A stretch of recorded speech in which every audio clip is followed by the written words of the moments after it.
La Belgique est championne du monde pour taxer les revenus du travail. Mais elle est très mauvaise élève pour imposer d'autres sources de revenus.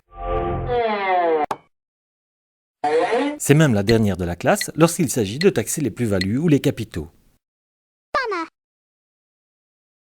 Voyons quelques taux d'imposition pratiqués en Belgique et comparons-les avec ceux des pays de l'OCDE. L'impôt sur le travail apparaît très élevé en Belgique alors qu'il est très faible sur le capital. Voici par exemple l'impôt sur les intérêts ou sur les bénéfices des actions. Et les plus-values immobilières, celui qui possède beaucoup de maisons est vraiment sous-imposé. Pourtant, cela pourrait changer par un simple glissement en majorant les taxes sur d'autres revenus et en diminuant les taxes sur le travail. Au final, on n'augmente pas les impôts, c'est ce que l'on appelle le tax shift. Tout le monde y gagne. La compétitivité des entreprises et le pouvoir d'achat des citoyens belges s'en trouvent améliorés.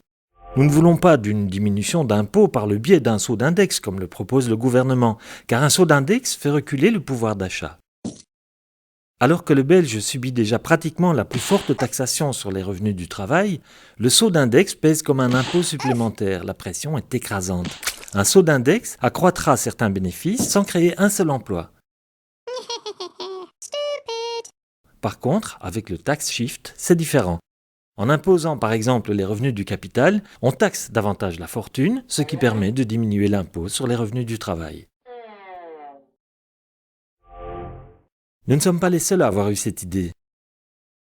Le Bureau du Plan de la Banque nationale, le Conseil supérieur des finances, la Commission européenne, l'OCDE et, depuis peu, le FMI partagent ce point de vue. En outre, 85% des Belges soutiennent ce mode de taxation. Une telle imposition libérerait immédiatement 3,8 milliards d'euros. Une somme qui pourrait être très utile pour certains secteurs et qui permettrait de créer de nombreux emplois.